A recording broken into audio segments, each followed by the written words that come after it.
총선이 일주일도 남지 않은 가운데 선거 전의 열기가 뜨겁습니다. 특히 달서구 지역이 주요 격전지로 꼽히고 있는데요. 대구시청 신청사 예정지가 있는 달서구병 후보 3명은 신청사 조기 완공과 두류공원 일대를 지역 관광의 중심지로 만들겠다고 발표를 했고요. 달서구갑 여야 후보는 성서 행정타운 부지 매각에는 동의하지만 산업단지 활성화 방안을 두고 서로 다른 의견을 내세웠습니다.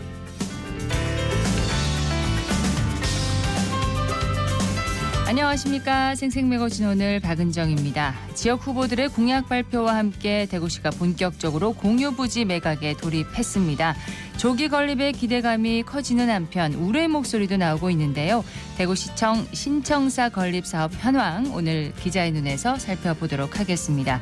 4월 4일 목요일 생생매거진 오늘 시작합니다. 기자의 눈으로 지역의 현안과 이슈를 들여다봅니다. 영남일보 서민지 기자와 오늘 함께합니다. 어서 오세요. 네, 안녕하세요. 자, 대구시청 신청사 건립을 위한 공유재산 매각 이슈가 나오게 된 배경부터 먼저 설명을 좀 해주시겠어요? 네, 재원 마련 등을 놓고 달서구 옛 두류정수장 터로의 대구시청 신청사 건립 사업은 진척이 더뎠던 상황입니다. 그렇습니다. 그러다 지난해 10월에 대구시는 옛 두류정수장 터가 아닌 다른 유휴부지 매각을 통해 신청사를 짓는다는 방침을 정한 바 있는데요. 매각 가능한 공유 재산으로는 옛 두류정수장 유휴부지를 비롯해서 성서행정타운, 칠곡행정타운, 또 대구기업 명품관, 동인청사 건물과 주차장 등 6곳이 거론됐습니다. 네. 이 중 두류정수장 유휴부지는 대구시 의회의 반대를 고려해서 보류하고 나머지 5개 공유재산을 매각해서 신청사 건립 재원을 확보하는 방안을 추진하기로 했었습니다. 예. 자, 이렇게 5곳을 매각을 해서 신청사 건립비가 충당될 수 있을까요?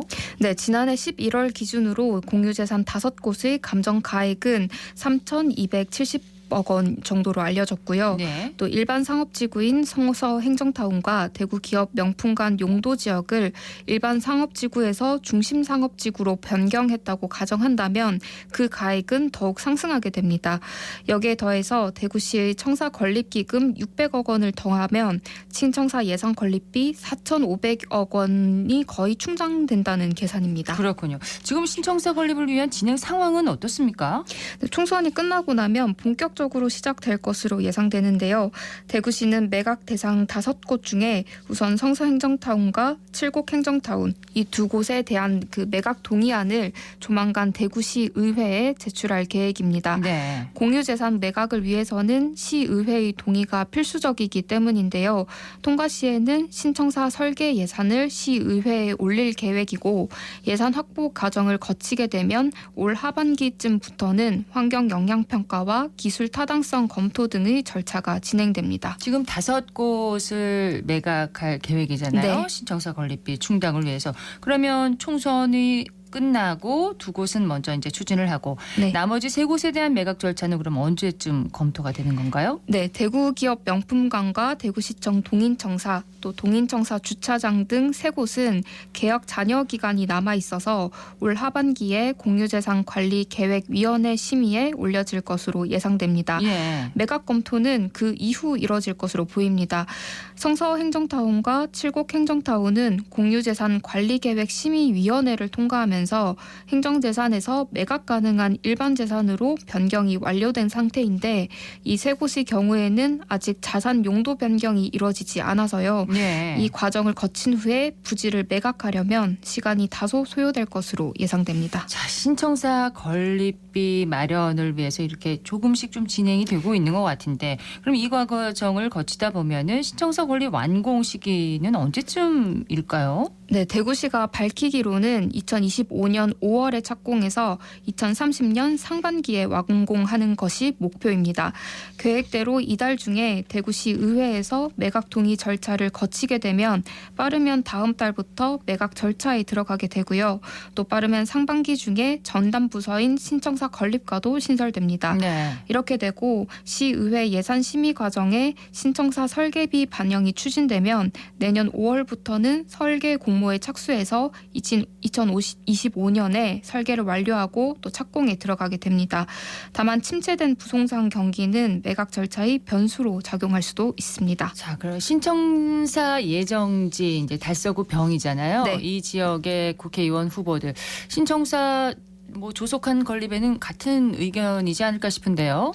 네, 국민의힘 권영진 후보는 선거 공보물에 제가 시작한 두류 신청사 제가 마무리하겠다라고 밝히면서 강한 의지를 나타내고 있습니다.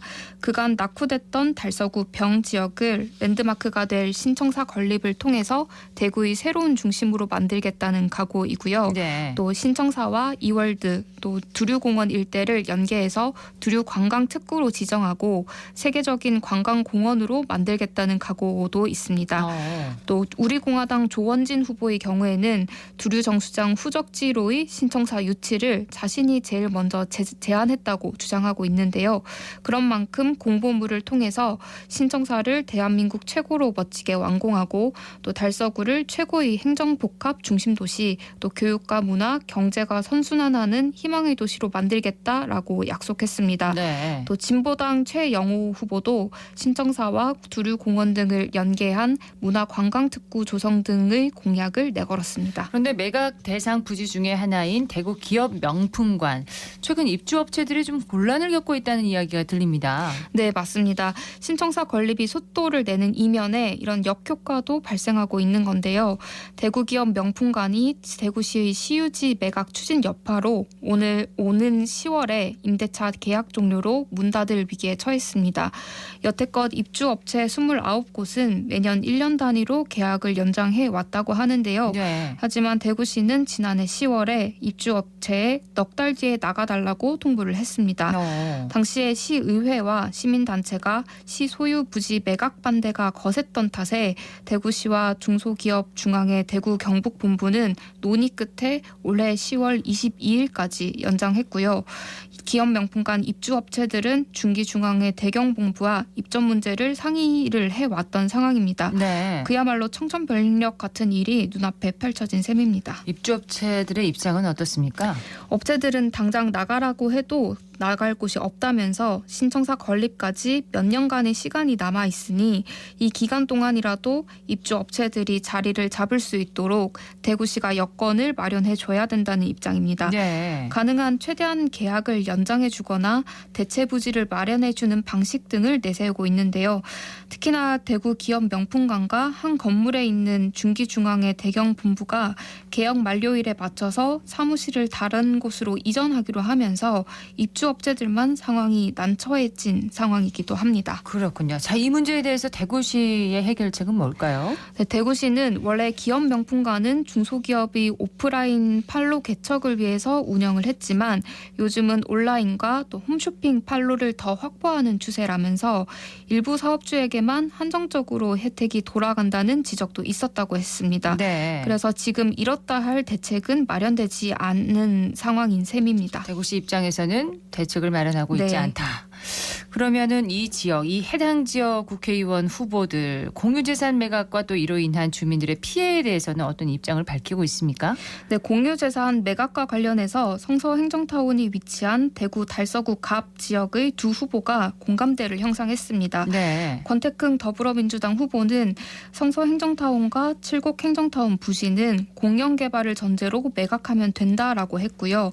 또 유영아 국민의힘 후보는 성서행정타운과 칠곡행정타운의 매각이 가시화될 것으로 보이는데 이런 매각을 할 때 지역 주민과 지자체와 충분히 상의해서 의견을 들어줬으면 한다라면서 랜드마크라는 것은 기능과 디자인이 대표적인 역할을 해야 하고 그 지역 문화와 어우러져야 되는데 네. 지역 주민들께 어떤 랜드마크 건물을 만들지 설득하고 또 타협을 해야 된다라고 강조를 했습니다.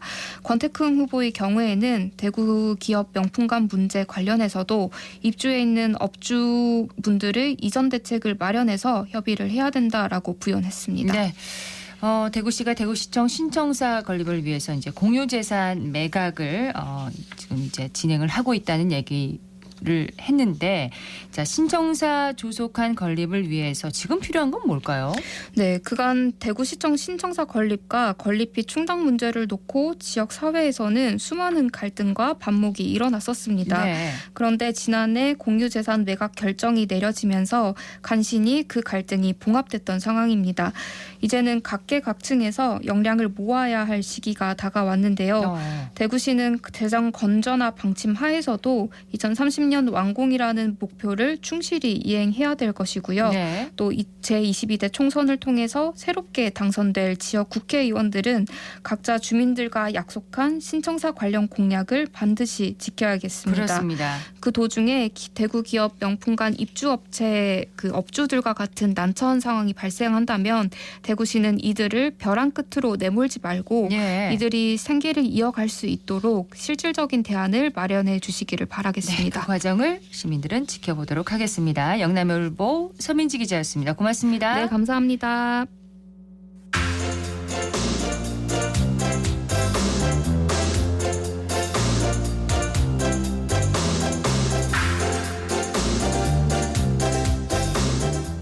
달서구에서는 어린이들의 채소 거부감을 좀 줄이고 손 씻는 습관을 만들어주기 위해서 프로젝트를 진행하고 있다고 하는데요.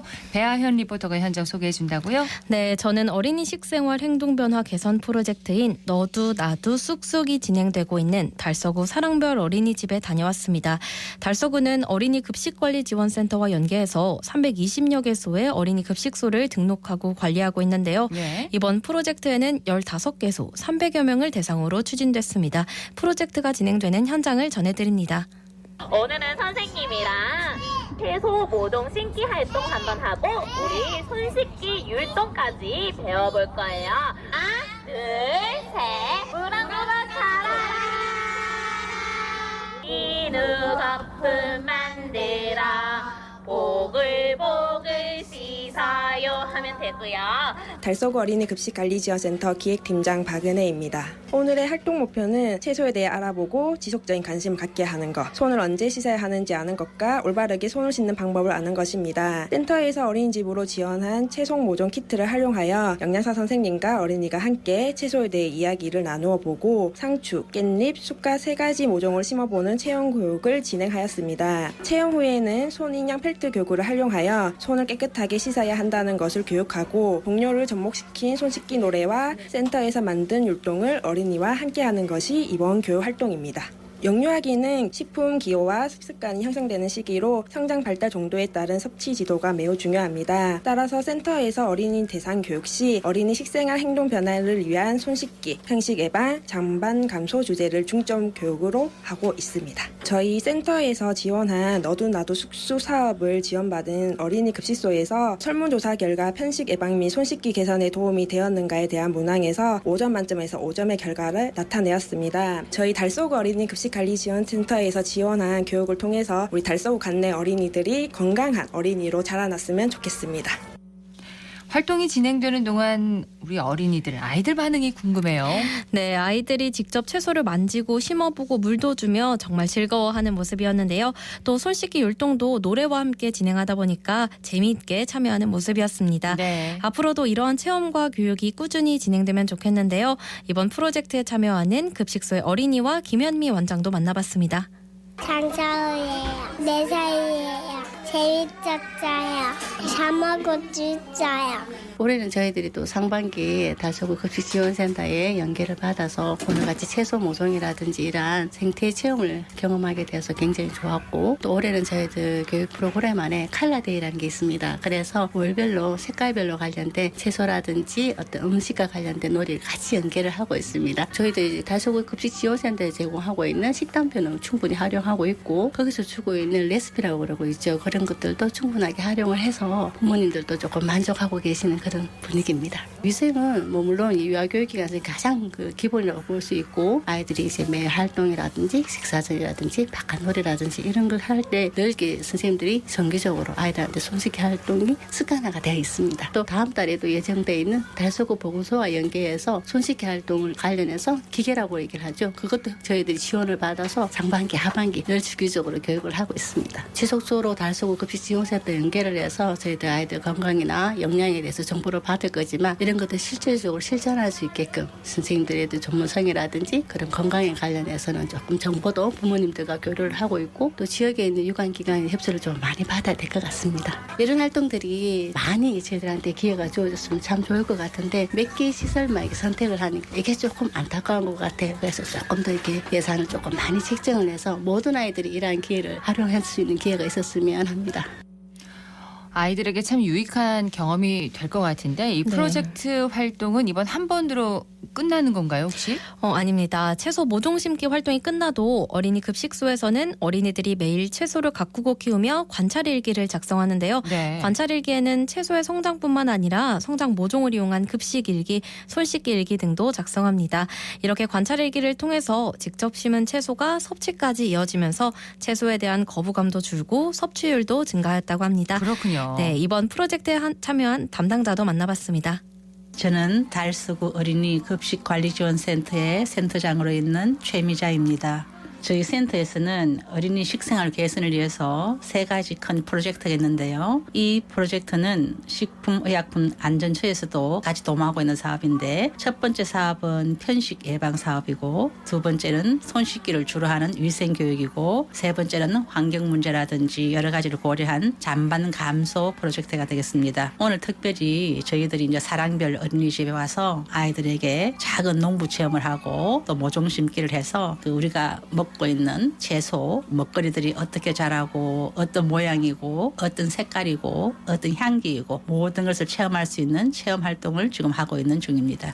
식생활은 어리면 어릴수록 교육 시기가 좋거든요. 어느 정도 식습관이 굳어지고 나면 교정하기가 굉장히 힘이 드는데 우리가 인민을 가든 멀리 어디를 가더라도 항상 잊지 않는 것이 어렸을 때 먹었던 그 식품이기 때문에 자기의 정체성이나 자기를 이해하는 데 굉장히 식품이 중요한데 어린이집에서나 유치원에서 원장 선생님이나 교사 선생님, 학부모님 오늘처럼 지역사회와 같이 아울러서 아이들에게 식습관을 잘 길러주면 좋겠다는 생각인데 요즘 아이들은 아무래도 이제 육류 섭취를 굉장히 좋아하고 채소 섭취를 싫어하는데 이런 사업을 좀 많이 할 수 있으면 좋겠는데 제대로 노력하도록 하겠습니다.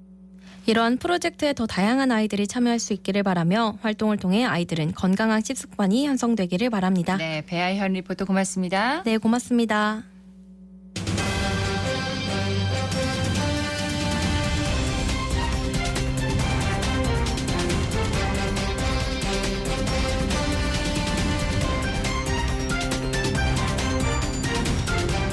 대형 화물차의 사고율이 꾸준히 늘어나고 있다고 합니다. 특히 봄철에 지역의 대형 화물차 사고 발생률이 높게 나타난다고 하는데요. 대형 화물차 사고율 급증, 그 원인과 대책은 무엇인지 대림대학교 김필수 교수 연결해서 들어보도록 하겠습니다. 김 교수님 안녕하십니까? 네, 안녕하세요. 네, 대형 화물차 사고가 특히 봄철에 많이 나타난다면서요?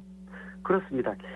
특히 이제 이 전체적으로 보면은 이 화물차 교통사고가 일반 승용차에 비해서 실제로 이 다중 추돌 충돌 사고로 이어지면서 예. 위험도가 3배 높습니다. 그만큼 사망률도 굉장히 높고요. 예. 특히 이제 대구 경북 지역 같은 경우에는 특히 화물차 교통사고 위험도가 높은데 지난 3년간 보면은 특히 봄철에 이 화물차 교통사고 2,400건이 발생했는데 83명이 사망자가 나왔으니까 그렇군요. 더더욱이 이제 고민되는 부분이 대형 화물차 사고라고 볼 수가 있습니다. 대구 경북 지역에서 특히 이제 화물차 교통사고 위험이 높다는 그 지적을 해주셨는데요. 이 봄철에 유독 화물차 사고가 자주 일어나는 이유가 있나요? 일단 코로나 이후에 일상이 회복됐지 않습니까? 그러다 예. 보니까 이제 보행자 이동도 많아지고 또 그 봄철 같은 경우에는 사람뿐만이 아니라 자전거, 오토바이, 자동차 교외로 많이 나오지 않습니까? 그렇죠. 그만큼 이제 차량 통행량 자체가 많이 늘었고요. 또 날씨가 따뜻해지면서 특히 이제 화물차 같은 경우에는 일자리가 생길 때는 많이 생기고 없을 때는 아예 없어서 네. 생길 때 많이 무리하게 일하는 경우가 굉장히 많습니다. 그러다 보니까 야간 장거리 운전이 많습니다. 예. 또 날씨 좋아지니까 점심 드시면은 오후에 피로도 쌓이면서 졸음운전도 많아지고요. 그러다 보니까 이 주된 이유 자체가 일상에 대한 어떤 운전자의 어떤 운전 의식도 문제지만은 일상 점검도 상당히 문제라는 거죠. 예. 그래서 화물차 관련서가 한 3건 중에 1건일 정도로 많은데 최근에 보시면은 뭐 바퀴 빠짐도 여러 건 이미 발생을 했고 예. 또 뭐 낙하물 사고라든지 후보 안전판이 안전하지 못하다는 이런 것들도 있고 예전에 뭐 판스프링 자른 거 이런 게 이제 문제가 되기도 해서 실제로 화물차 관련 사고 또 레미콘 사고나 예. 카트레이 같은 경우도 차가 떨어지면서 사고 난 그래서 화물차 관련사가 급증하고 있는데 특히 이제 바퀴 빠짐 현상이 특히 이제 여러 번 발생했다고 볼 수가 있습니다. 화물차에서 바퀴가 어디 바퀴가 자주 빠진다는 말씀이신가요? 일반적으로 이 바퀴는 이제 여러 번 사고가 생겼는데 휠너트가 빠져서 바퀴가 빠지는 그냥 일반 바퀴 빠지는 경우도 있지만은 예. 얼마 전에 보셨겠지만은 이 특히 트레일러 같이 차가 긴 경우에는 축중이 여러 개가 있는데 가변 차축이라 그랬죠. 가변축이요? 무겁지 않을 때는 바퀴를 올리고 달리고 이 무거운 짐을 실었을 때는 바퀴축을 내리는데 이걸 가변축이라 그럽니다. 예. 이 가변축 같은 경우에는 땅에서 떨어져 있지 않습니까? 그렇죠. 예, 그러다 보니까 공중에 떠 있는데 이걸 이제 오래간만에 내리다 보면은 이 바퀴라든지 축에 대한 부분들을 관리가 안 되게 되면 바로 사고로 이어지는 건데 얼마 전에 이 복중 타이어가 빠져서 반대편으로 넘어가서 2명 사망 또 여러 명의 사상자가 발생한 이 사고도 바로 이제 그러한 가변 차축의 관리적인 부분이라고 볼 수가 있습니다. 그럼 대형 화물차에서 보조바퀴라고 이해를 하면 되겠네요. 가변축 바퀴는요. 보조바퀴인데 필요에 따라서 내렸다 올렸다 하는 이해가 축을 됐습니다. 가변 차축이라고 보시면 될 것 같습니다. 근데 이런 바퀴가 잘 빠지는 이유가 있나요? 크게 보면 두 가지라고 보고 있어요. 하나는 과적입니다. 가장 큰 게 이제 과적인데요. 이 짐을 원래 싣는 것보다 한 번에 이제 이 요청을 받으면 많이 싣고 올라가면 물류비가 절약되지 않습니까? 예. 그러다 보니까 과적이 많아요. 그리고 이 과적이라는 것 자체가 일반 과적을 하게 되면은 도로 상태도 많이 이제 마모시켜서 또 이물질 같은 것도 많이 나와서 인체에 안 좋은 것들도 많이 이제 뿌려지죠. 도로 손상, 진동, 소음 거기다가 이제 제동거리가 굉장히 많이 길어집니다. 그래서 과적에 대한 부분들은 엄격하게 한다 그러지만은 제대로 단속도 안 되고 있는 부분들도 상당히 많이 있고요. 특히 과적을 단속하기 위해서 이 과적 검문서 지나가다가 아마 운전하시면서 보셨을 거예요. 맞습니다. 근데 이 과적 이 검문서가 전국에 16군데뿐이 없어요. 그러다 보니까 이 화물차 운전자들이 이 내용 다 공유하고 있어서 다 피해갑니다.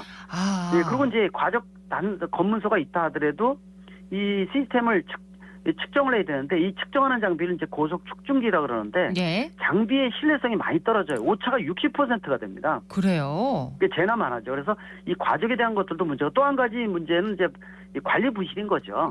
바퀴를 아까 가변 차축 말씀드렸지만은 가변 차축 같은 건 공중에 떠 있기 때문에 타이어를 그냥 보면은 속에 바람이 있는지 타이어 상태가 제대로 돼 있는지 또 이 가변 차축 자체가 제대로 관리가 돼 있는지 눈으로 봐서 육안 검사는 도저히 안 되거든요. 그렇군요. 근데 지금 현실적으로는 가변 차축을 육안 검사 이외에 하는 방법이 아무것도 없다 보니까 이번 사고도 이제 그런 관리 부실 뭐 이렇게 볼 수가 있고 또 과적도 그러한 역할이 아닌가 이런 측면이 있습니다. 근데 과적 검문소가 지금 전국에 많지 않다. 16개 검문소밖에 없다. 그리고 측정 오차도 많이 난다라고 지적을 해주셨잖아요.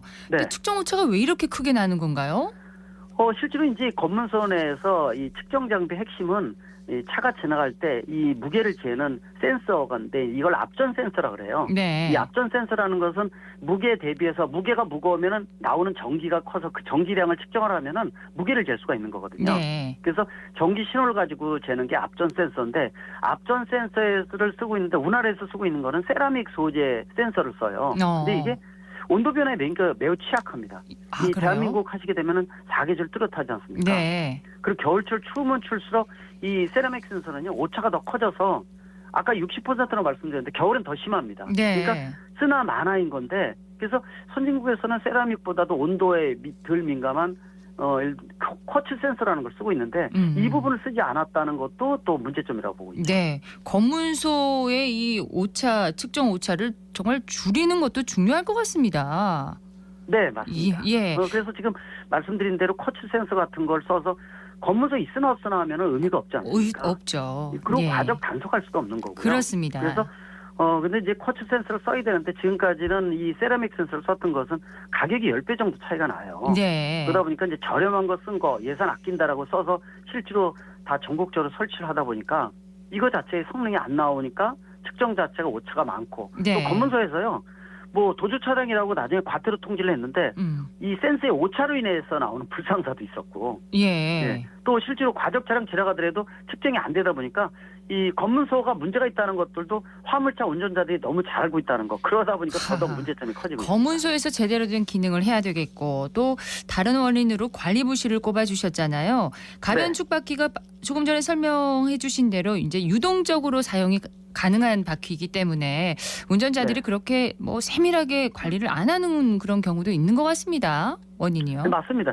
실제로 이제 이 가변축이라는 것 자체가 땅에 닿지 않고 항상 공중에 떠 있거든요. 예. 꼭 필요할 때에는 안 쓴다는 겁니다. 그러다 보니까 관리를 할 때 가변축은 거의 보지를 않아요. 또 타이어가 이렇게 공중에 떠 있으면은 또 이 화물차용 타이어는 워낙 두껍기 때문에 네. 공기가 있는지 없는지 볼 수도 없고요.